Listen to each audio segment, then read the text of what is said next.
여러분 안녕하십니까. 베스트종목상담 강동석입니다. 유럽중앙은행의 무제한 국채 매입, 또 글로벌 증시의 강세로 오늘 국내 증시 2% 가까이 급등하면서 1920선까지 바짝 다가섰습니다. 2% 급등하고 있는 상황인데요. 애플 쇼크가 있었던 삼성전자도 외국인의 강력한 지지 속에 4% 가까운 급등 나타내고 있는 상황입니다. 피치가 우리나라 국가신용등급을 AA 로 상향 조정하면서 또 금융 관련주, 은행주들이 3에서 5%또 강한 모습 나타내고 있는 상황인데요. 코스닥 시장도 510선을 넘기면서 어제보다 좋은 모습으로 움직이고 있습니다. 여러분의 포트폴리오 종목 점검해드리는 베스트 종목 상담 시간 오늘도 가져볼 텐데요. 두 가지 방법으로 참여 가능하십니다. 013-3366-0110번 무료 문자로 매수하신 종목과 비중, 가격, 또 궁금하신 점 함께 보내실 수 있고요. 02-3153-2610번 전화도 열려 있습니다.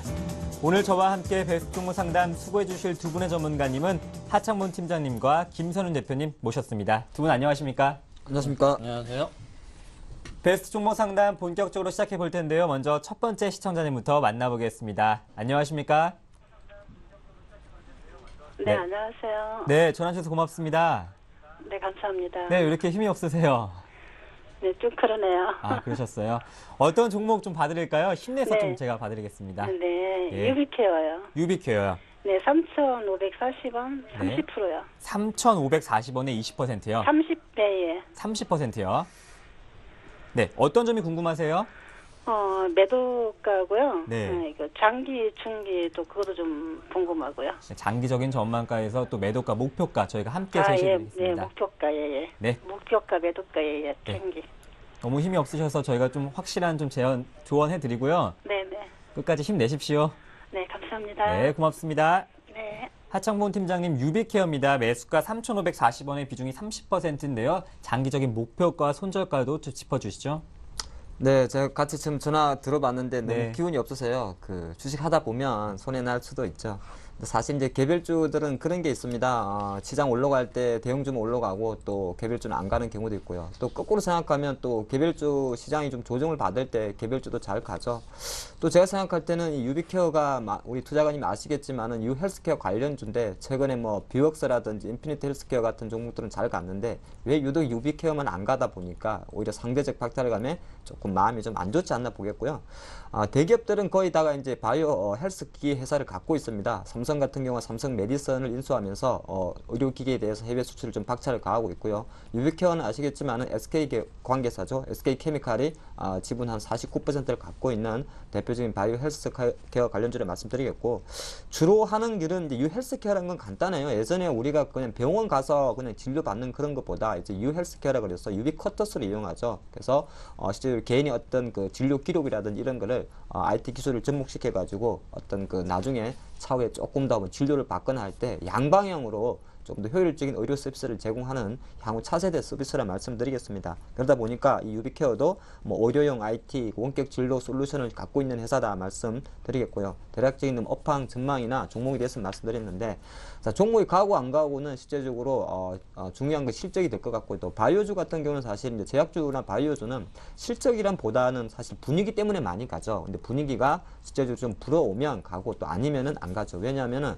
실제적으로 뭐 바이오 헬스케어 관련주들이 실적이 뭐 제조업이나 서비스업처럼 그렇게 폭발적으로 증가한 회사가 아니기 때문에 그런 부분 체크하셔야 될 것 같고요.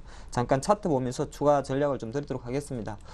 지금 한 시가총액 한 1,000억 정도 회사가 3,000억 정도, 3,000원 정도 하고 있다. 사실 만약에 탄력만 붙으면 충분히 갈 수 있는 종목이다 말씀드리겠고요. 최근 흐름을 봤을 때는 유비케어는 거래량이 좀 작죠. 지금도 보면 오늘도 거래 대금이 4억 7천만 원 정도에 국한되고 있다는 겁니다. 그러니까 큰 자금이 들어오고 있지는 않다. 외국인 지분율 같은 경우는 거의 0% 수준에 미약하기 때문에 기관이라든지 일부 세력이 좀 올려야 된다 말씀드리겠고요. 좀 장기적 관점에서 본 일봉을 보고 계십니다만 중간중간에 상한가도 형성하고 약간 상승 트렌드를 가져간다는 겁니다. 그래서 유헬스케어 산업 자체가 약간 미래지향적 산업이다 보니까 중간적으로 이슈가 나올 때마다 좀 상승하고 안 나올 때는 약간 좀 줄어드는 그런 경향이 나왔다는 말씀드리는데, 중요한 거는 상반기 지나면서 한 6월 달부터 계속적으로 그래도 그나마 차트를 잠깐 보시면은 저점을 좀 높여온다는 거죠. 그래서 상승 탄력. 지금 현재 수준은 가격적으로 지난번에 상한가를 형성한 한 3,200-300원 정도에서 조금 저항을 받고 있습니다만 이런 흐름 자체는 시간이 문제지도 회복 가능하리라 봅니다. 그래서 투자 관점은요 좀 보유를 하시고요. 여기서 지금 조금 더 조정을 받아서 3,000원 언저리에서 더 체력을 모았다 올라갈 가능성도 있습니다. 문제는 상승을 하긴 하는데 시간은 좀 걸릴 수 있다는 거는 거래량이라든지 거래 대금 측면에서 좀 생각하셔야 되고요. 투자 관점은 일단 보유를 하시고 실제적으로 3,000원 정도에서 한 번 더 가격 수렴, 물량 조절을 할 가능성이 있다 그렇게 보시고, 목표가 같은 경우는 이 종목은 사실 그 과거 트렌드에서 보시다시피 한 번 한 15에서 20%를 상승하고 나면 좀 쉬어주는 흐름이 있죠. 그렇기 때문에 실제적으로 3,000원 기준으로 만 20%가 되면 3,600원 정도가 되겠죠. 그래서 전략적으로 봤을 때는 1차 목표가를 한 3,800원 정도 잡으시고 그 정도 갔을 때는 또 한번 팔아주는 게 좋은데, 전반적으로 가기는 가는데 등락이 많은 종목이라 중간중간에 좀 트레이딩이 필요하지 않나 보겠습니다. 네, 또 유비케어 하고 계신 시청자님 또 저희 조언 잘 참고하셔서 또 힘내셔서 성공 투자하시길 바라겠습니다. 다음 종목은 일진전기입니다. 매수가 4,870원. 비중이 100%인데요. 한 달 전에 매수했다고 하시나요? 목표가가 궁금하다 하세요. 김선윤 대표님. 네, 일진전기 일단은 100%시라 좀 굉장히 좀 부담스러운데 네. 비중을 좀 줄이시라고 먼저 말씀을 좀 드릴게요. 지금 한 종목이 몰빵하시는 건 안 됩니다. 특히 이제 일진전기 2분기 실적은 흑자전환했어요. 그래서 3분기 기대를 하시는 것 같은데, 자, 3분기 실적이 얼마나 좋게 나올지는 두고 봐야 되는 거고, 일단은 일진전기 같은 경우는 지금 주봉 차트 열어놓긴 했는데, 자, 2010년 말쯤에 일단은 13,000원까지 찍고 나서 지금 한 번도 쉬지 않고 계속 지금 주봉상으로 지금 완전 꺾여버린 그런 차트예요. 그래서 주봉상으로 일단 주봉 60주선을 뚫고 올라갈지부터가 일단은 지금 중요한 시점이라고 좀 볼 수가 있겠는데, 아직 이 시점조차도 아직 뚜렷하게 올라가고 있질 않아요. 그래서 전형적으로 일단 떨어지고 있다고 말씀드릴 수가 있겠는데, 자, 일봉으로 바꿔드리면은, 자, 일봉 2011년 똑같죠. 계속적으로 떨어지고 있어요. 2012년부터 시작해도 지금 주가 자체가 뚜렷하게 움직임이 없이 계속 지금 빠져주고 있습니다. 지금 이 상황에서 보세요. 자, 정확하게 말씀드릴게요. 지금 고점 부분을 한 번씩 터치하고 난 이후에는 계속적으로 좀 빠져주고 있는데, 이 터치에서 빠져주고 있는 부분 자체가 기술적으로 봤을 때는 지금 이 선이 될 가능성이 굉장히 높습니다. 어디까지 떨어질 수가 있겠냐? 바로 이 선이죠. 한 14,000원에서 4,500원 부분까지 한번 추가적으로 하락폭이 나올 가능성도 있겠습니다. 근데 하지만 일단은 지금 다시 한번 좀 더 짧게 보자면은 지금 실적에 대한 기대감으로 인해서 주가 자체가 다시 반등을 해주고 있는 그런 모양새를 가지고 있어요. 그래서 지금 상황에서는 한번 지금 120일선을 깨지 않고 다시 한번 올라가주고 있는 모습을 보여주고 있는데, 일단 추가적으로 만약에 121선 모여주고 있는 이 라인 부분에 한번 터치를 하고 나서 다시 한번 좀 반등해 줄 수가 있겠습니다. 그래서 반등해 줄 수 있는 폭이 어디까지 될 수가 있겠냐? 너무 길게는 보지 마세요. 너무 크게는 보지 마시고, 일단 제가 말씀드릴 수 있는 부분은 한 5,500원 정도까지는 볼 수 있지 않나 좀 판단이 됩니다. 그 이상까지 보기에는 좀 시간이 걸릴 것 같아요. 아무래도 이 반등폭이 한번 떨어진 이후에 다시 한번 상승해 줄 수 있는 그 구간이기 때문에 그래도 한 5,500원 정도까지. 그래도 일단은 시장 상황 좋기 때문에 긍정적으로 보여지고 있습니다. 그래서 단기간적으로 보시되 일단 매수가 자체가 지금 현 가격대이기 때문에 만약에 단기적으로 일단은 지금 시장 상황이 좋기 때문에 한 5,100원에서 5,200원 정도까지 올라갈 가능성이 있겠습니다. 그래서 그때 일단은 좀 물량 비중을 한 절반 정도 정리를 하시고, 절반은 조금 현금 부여하신 이후에 시장 상황 보시고 좀 다른 종목으로 좀 들어가시기를 좀 말씀을 제가 드리고 싶네요. 네, 일진전기 비중이 100%시다 보니까 조금 물량을 덜어보자고 조언해 주셨는데요. 잘 참고하시길 바라겠습니다. 다음 문자는 빙그레입니다. 95,000원의 비중이 35%. 8월 25일 날 매수하셨는데요. 떨어지는 이유와 또 향후 전망, 또 목표가가 함께 궁금하다 하시네요. 하창몬 팀장님. 네, 빙그레 같은 경우는 좀 길게 보세요. 길게 보시라는 말씀드리겠고, 지금 떨어지는 이유는 글쎄요, 갑자기 한 99,500원 정도 갔다가 이제 주가라는 것이 이제 10만원, 100만원 이런 흐름에서 조금 쉬어준 흐름 보이는데, 그런 차원에서 잠깐 8월 중순 이후에 좀 쉬어간다 말씀드리겠고, 바나나 우유 좋아하시죠? 바나나 우유나 메로나 이런 브랜드가 이제 빙그레에서 나오는 거죠. 근데 사실 이제 올해 같은 경우 이 8월달에 조금 잘 갔던 거는 무더위가 좀 많았던 것도 있고요. 시장 자체가 이제 박스권에 좀 있다 보니까 기존의 음식료 관련 업종이 강세를 보였습니다. 근데 다 과거 이제 빙과 업체들, 빙그레나 롯데 삼강 이런 회사들이 실제적으로 광어 약간은 방어주 성격을 가졌습니다만은 최근에 개별주 화장품이라든지 기타 관련주가 가는 것처럼 이제는 내수주들도 성장주 관점에서 좀 접하시는 게 좋습니다. 그래서 그렇다 방어주에서 성장주 쪽으로 포집한다는 것은 주가 상승 탄력 자체가 예전에는 약간 방어니까 장이 안 좋을 땐 좀 상승했다가 장이 강하면은 또 조정을 받는 흐름을 보였는데 이게 성장주로 변모하게 되면은 주가가 계속 간다는 겁니다. 계속 간다는 관점을 좀 말씀드리겠고 뭐 우리나라 이제 가을이고 겨울이 되니까 실제적으로 아이스크림 안 먹지 않겠느냐 이런 생각할 수 있습니다만 빙그레는 이미 남미 브라질이나 저쪽으로 벌써 해외 공장을 해서 실제적으로 메로나라든지 우리가 예전에 먹었던 뭐 바나나 우유 이런 걸 계속 팔고 있기 때문에 국내 내수 업종 음식료 업체들은 계속적으로 해외 매출에서 많은 포커스를 둡니다. 그래서 큰 관점에서는 빙그레는 제가 판단할 때는 10만 원 돌파는 시간이 문제지 가능하다 그렇게 봅니다. 그렇기 때문에 조금 더 보유를 하시고요. 차트는 뭐 간단히 봐도 될 것 같습니다. 잠깐 1분만 보겠는데요. 아까 우리 투자원이 매수하신 가격대는 8월 중순도 되겠죠. 뭐 저도 아마 샀을 겁니다. 예, 95,000원 정도면 사실 10만 원 돌파 가능성에 사는 것이고요. 지금은 실제적으로 10만 원 기준으로 해서 만약에 10%가 빠지면 9만 원 아니겠습니까? 그래서 현재 수준은 한 달 정도 이 9만 원 정도에서 조금 쉬고 있는 겁니다. 쉬고 있는 걸 좀 보시면 좋을 것 같고요. 조금 월봉 관점에서 보면은 이 월봉이 상당히 중요하죠. 빙그레 같은 경우가 사실 이제 IMF 2000년 전에 이제 좀 고생을 많이 했지 않습니까? 제가 뭐 시간 관계상 긴 이야기는 안 하겠습니다만 확실하게 2008년 이후부터 회사가 돌아선다는 것이 월봉 기준으로 보인다는 겁니다. 그만큼 실적이 된다는 것이고요. 올해 접어들어가지고 음식료 업종이 대부분 이렇게 급등을 했습니다. 그래서 상당히 방어주에서 성장주로 가는 과정 중에 일시적인 조정으로 보는 게 좋다 말씀드리면서 투자 전략 간단합니다. 보유하시고 일시적으로 만약에 수급 때문에 61선 83,000원 이탈한다 그래도 오히려 8만원 초입에서는 추가 매수가에도 권하겠습니다. 그래서 현재 수준은 보유하시고 일단은 10만 이상까지 갈 수 있다는 데 말씀드리면서 그렇다고 10만원에 팔라는 이야기 아닙니다. 충분히 상승 탄력 열어있다 그렇게 말씀드리겠습니다. 네, 빙그랩 수급 상황 같이 보시면서 한번 또 전략 세워보시길 바라겠습니다. 다음 종목은 웰크론 한택입니다. 매수가 3,385원, 비중이 50%시고요. 어제 매수하셨는데요. 목표가 또 보유 기간이 궁금하다 하세요. 9월 5일 상한가 기록하고 있었고 오늘 1%도 상승이 있습니다. 김선 대표님.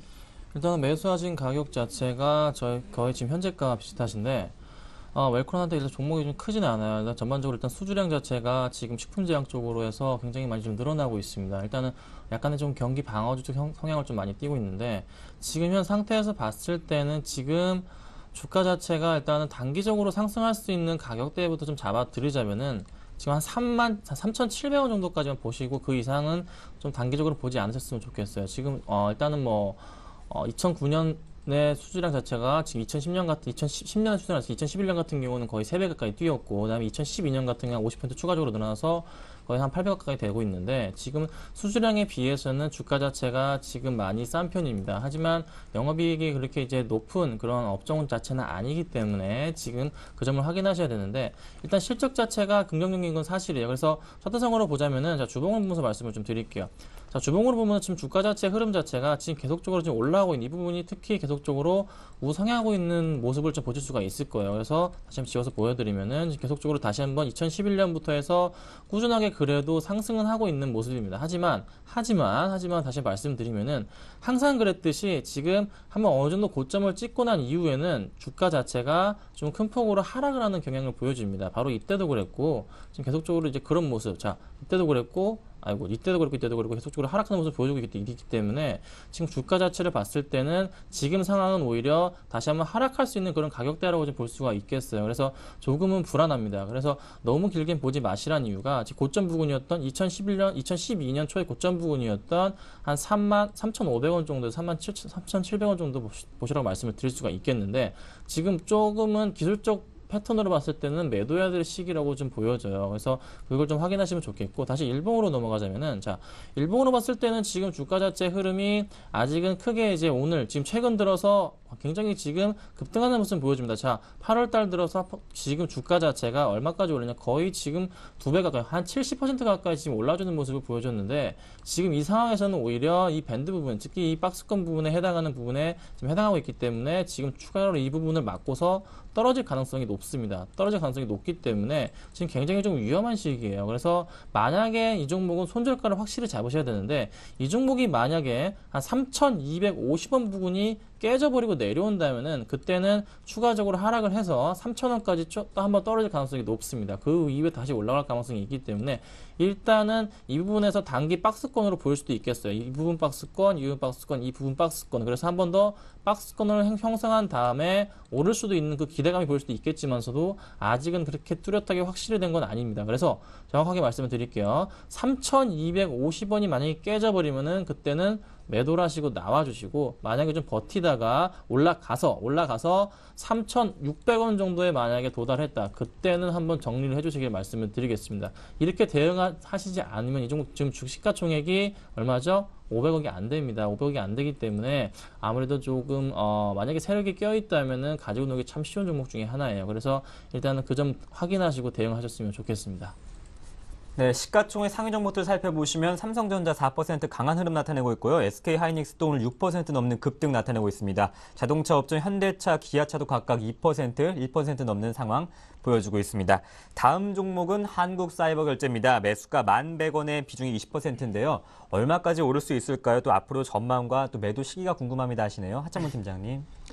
네, 그 사이버 결제 사실 뭐 최근에 보면은 한국 사이버 결제라든지 PG업체, KG이니시스, 다날 같은 종목이 상당히 스마트폰의 어떤 가장 강력한 서비스 업체 수혜주를 받으면서 올라가고 있죠. 온라인 결제회사입니다. 온라인 결제회사고 최근에 이제 애플이 그 아이폰에 나올 때 실제적으로 이제 음성 인식 기술도 하고 또 한 번이 이제 지문 인식 기술까지 한다고 합니다. 근데 이 뭐 이제 스마트폰의 어떤 그 결제에서 문제점이 뭐냐면 일단 보안에 상당히 취약하다는 겁니다. 우리 온라인 결제 같은 경우도 보안 문제 때문에 항상 그런답니다만은 이 스마트폰 같이 모바일 결제 같은 경우도 사실은 내용적인 면을 보면 가장 시급한 것이 결제 뭐 어떤 플랫폼보다 그만큼 중요한 것이 보안 문제인데 사이버 결제 같은 경우도 실제적으로 그 부분을 계속 박차를 가하기 위해서는 앞으로 향후에 전자결제 지문 인식에 대한 어떤 특허를 갖고 있는 기술 회사라든지 이런 거 인수를 해야 될 겁니다. 그래서 시장에 잠깐 한국 사이버 결제가 정자가 필요하지 않느냐 그런 좀 이야기 좀 나왔었는데 전반적으로 봤을 때는 사실은 그는 선택이 아니라 필수입니다.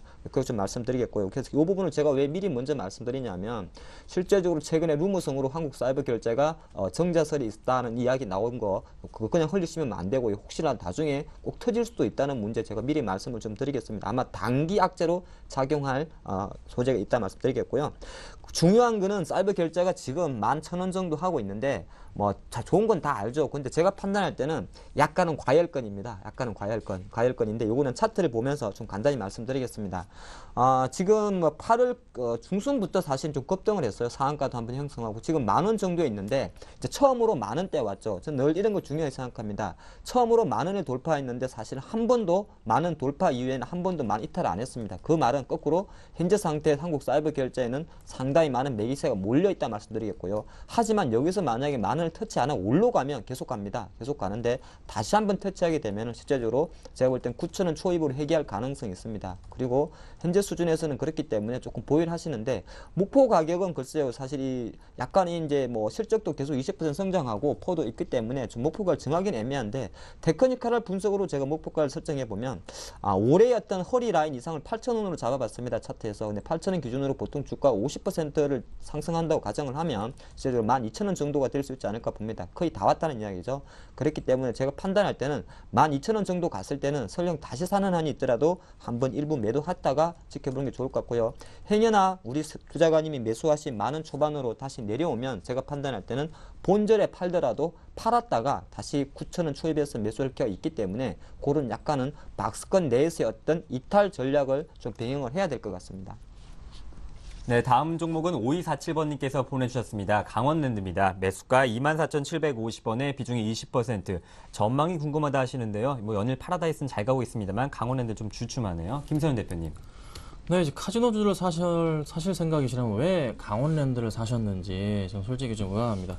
일단은 뭐 파라다이스랑 GKL 같은 경우가 주가가 많이 올라주면서 조금 그래도 좀 싼 종목. 근데 이제 일단은 손님 자체가 틀리죠. 강원랜드 같은 경우는 완전 국내고 파라다이스나 GKL 같은 경우는 외인인데 일단 전반적으로 지금 시장 자체가 중국인 관광객들이 큰 폭으로 늘어나면서 그의 수혜주가 오로지 다 파라다이스와 GKL 쪽으로 몰리기 때문에 주가가 반등을 하는 건데 강원랜드는 오히려 일단은 그 폐강 수익금이 20%에서 25%로 늘어나는 부분이 조금 악재로 작용할 가능성이 높은데 그와 더불어서 아무래도 추가적인 증설할 가능성이 열려 있는 게 사실입니다. 그래서 강원랜드 같은 경우는 아무래도 추가적으로 증설로 인한 매출 자체가 늘어날 가능성이 있는데 그게 언제 이루어질지가 지금은 관건이에요. 그래서 일단 현재 보시면은 자 차트상으로 자 보시면 말씀을 드릴게요.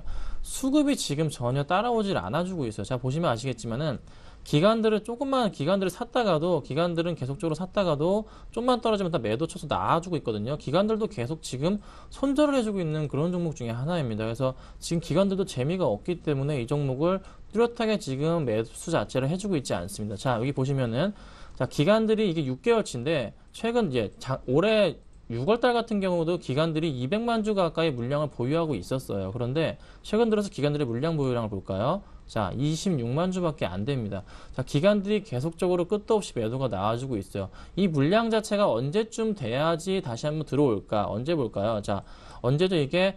올해 3월 같은 경우는 기관들이 매도세가 물량이 많았는데 그때부터 다시 한번 들어오기 시작합니다. 그렇다는 것은 조만간에 다시 한번 기관이 들어올 가능성이 크게 들어올 가능성이 높다는 건데 일단은 종목 자체를 좀 보유해 보십시오. 보유해도 되는데 추가적으로 하락이 나올 가능성은 더 이상은 없어 보입니다. 하지만 그 상승폭이 좀 제한적이랄 겁니다. 기관들의 매수 자체가 끌어올려줘야 되는데, 자, 기관들의 종목군 기간 매매량이 추가적으로 한 6개월 내에 매매량이 한 50만 주 이상이 추가적으로 늘어난다면은 그때는 주가가 최소한도로 반등해줄 수가 있어서 한 24,500원이나 25,000원 정도까지 갈 수가 있겠습니다. 하지만 지금 매수하신 가격 자체가 24,000원 후반대예요. 그래서 지금 이때쯤 매수가 들어오셨는데 지금 아무래도 볼 때는 수익을 내기엔 좀 시간이 많이 걸린다. 그래서 최소한 손절 없이 일단은 본인이 사신 가격에 도달할 때는 그때는 조금 정리를 하셔서 손해 없이 빠져나오시기를 말씀을 드리겠고 한 번 더 말씀드리지만은 자, 수급이 들어오지 않는 이상은 종목이 움직이지 않습니다. 그래서 그 점 확인하시고 좀 대응하시고 분명히 목표가 만약에 본인이 매수하신 가격에 도달할 때 그때 정리하셔가지고 다른 종목으로 좀 갈아타시기를 말씀드리겠습니다. 네, 다음 종목은 서울반도체입니다. 6629번님께서 보내주셨는데요. 매수가 21,850원에 비중이 30%, 매도 시점이 궁금하다 하셨고요. 방금 전 한국사이버결제 또 해주셔서 하창모 팀장님께 감사의 말씀드리고 오랫동안 사셔서 또 서울경제방송 함께 해달라고 말씀하셨는데요. 하창모 팀장님께 부탁드려볼게요. 네, 저는 올해 살 겁니다. 아마 제가 운대가 오래 산다고 그럽니다. 자, 서울반도체는 이제 짧게 말씀드릴게요. 이제는 좀 다리 뻗고 주무셔도 될 것 같습니다. 왜 그러냐면 어저께 사실 내용적인 면에서는 3분기 순이익이 영업이익이 2분기에 더블 100%가 증가할 것이다. 이야기 나오는 증권사의 어떤 보고서. 사실 증권사의 보고서 때문에 다리를 뻗고 자라는 게 아니고요. 실제적으로 서울반도체는 제가 판단할 때는 21,000원 정도에서 바닥은 찍었다. 그렇게 봅니다. 설령적으로 다시 나중에 차후에 21,000원이 내려오게 되면은 그때 손절을 하는 한이 있더라도 현재 수준에서 어떤 서울 반도체의 반등은 상당히 의미가 있다. 그렇게 짧게 말씀드리는데 그 부분은 간단하게 차트만 보면서 말씀드려도 될 것 같습니다. 실제적으로 서울 반도체 지금 일봉을 잠깐 보고 계신데요. 상반기 같은 경우도 1, 4분기 실적이 부진에 대한 우려 때문에 좀 하락을 했었고요. 6월 달에 급등한 거는 우리 투자분들이 많이 아시죠? 내년 정도에 아마 런칭이 될 새로운 어떤 기술에 대한 모멘텀을 좀 급등을 했다가 그 차익실이 나왔는데 중요한 거는 계속 최근 4, 5개월 동안 21,500원 정도 박스권에서 가격을 지지해줬다는 겁니다. 그리고 제가 표시를 해놨는데 어제 그 거래량, 이걸 장악형이라 그러죠. 어제 장대 양봉 하나가 그냥 양봉이 아니고요. 가장 많은 거래량을 동반했다는 것과 과거 꼼질꼼질하게 있던 이런 박스권 21,000원, 22,000원 등을 한 방에 돌파했다는 겁니다. 그것 자체는 실제적으로 간단히 말해서 손절매가 다 나왔다. 그리고 실제 신규 매수가 바로 올렸다 볼 수가 있는데 그거는 투자자별 동향에서 볼 수가 있습니다. 어저께 개인이 50만 주를 털어버린 거죠. 그 모든 것을 기관이 다 속칭 말해서 썰어 담았기 때문에 오히려 서울반도체 어제의 의미는 상당히 힘을 줄 수가 있다. 그런 말씀 드리겠습니다. 그래서 중요한 거는 제가 생각할 때 얼마까지 가고 안 가고는 중요한 게 이제 실적에 대한 이야기가 나왔기 때문에 실제로 10월 중순 정도에 서울반도체 3분기 실적을 확인하는 시점까지는 그 기대감만으로 상승 하락을 반복하면서 조금 6월 달처럼 약간 상승적인 트렌드를 이어갈 것 같습니다. 그래서 조금 더 관심 가지시고요. 실제적으로 손절 라인은 아까 제가 말씀드렸듯이 만약에 혹시라도 손절라인 글쎄 정확 쉽지는 않네요. 어쨌든 21,500m로 내려오더라도 좀 보유해 주시고 실제적으로 결론적으로는 10월 중순 3분기 실적 발표 시점에서 눈으로 확인할 때까지는 약간은 시간이 문제지 N자형 파동을 그리면서 상승 탄력을 이어갈 수 있다. 이렇게 보면서 목표가는 향후 대응을 좀 지켜보면서 말씀드리도록 하겠습니다. 네, 또 서울반도체 긍정적인 전망 내주셨습니다. 이상으로 종목 상담을 마치고 뉴스를 전해드립니다.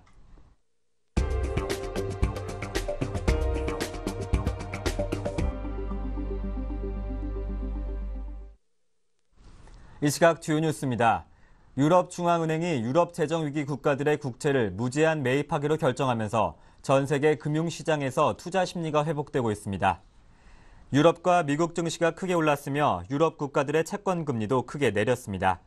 아시아 증시도 한국과 일본이 1%에서 2%대로 오르며 장 초반 강세를 나타내고 있습니다. 구체적인 국채 매입 시기와 규모는 오는 12월 이후가 될 것으로 전망됩니다. 그러나 전문가들은 유럽중앙은행의 국채 매입이 근본적인 대책이 아니기 때문에 재정 위기와 경기 침체 해결에는 시간이 걸릴 것으로 내다봤습니다. 정부가 서비스 산업이 제조업에 비해 차별받지 않도록 제도적으로 보완키로 했습니다. 박재환 기획재정부 장관은 정부 과천청사에서 위기관리 대책회의를 주재하고 서비스 산업 차별 완화 방안을 발표했습니다. 박 장관은 그동안 제조업 위주의 정책 추진으로 인해 서비스업이 상대적으로 차별을 받아왔다며 앞으로 일자리 창출과 성장 동력의 핵심인 서비스업 발전을 위해 제조업과 서비스업 간 차별을 완화하는 것이 매우 기묘하다고 밝혔습니다.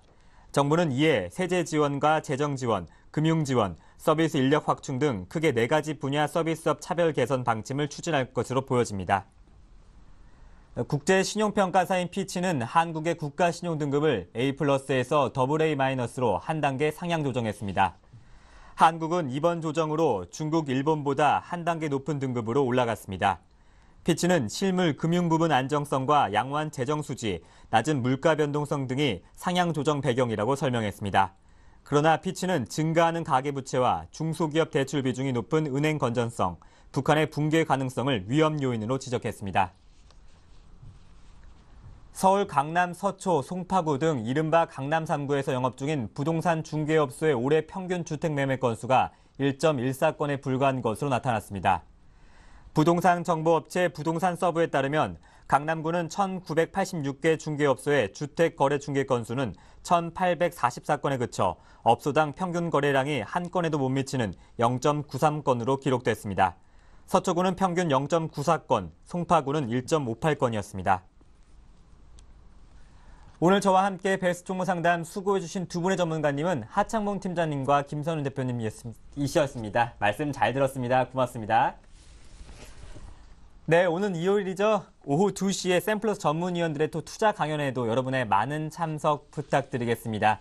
네, 아쉽지만 오늘을 끝으로 베스트 종목 상담은 인사드려야 할 것 같습니다. 또 그동안 수고해주신 두 분의 패널들을 또 포함해서 많은 패널들분께 말씀 또 드리고요. 또 시청자님께도 많은 또 성원과 시청 그동안 감사했습니다. 다음 주 월요일부터는 또 미모의 또 아나운서와 함께 또 새로운 프로그램으로 인사드리겠습니다. 여러분의 많은 또 시청 부탁드리겠습니다. 고맙습니다. 네, 주말 잘 보내십시오.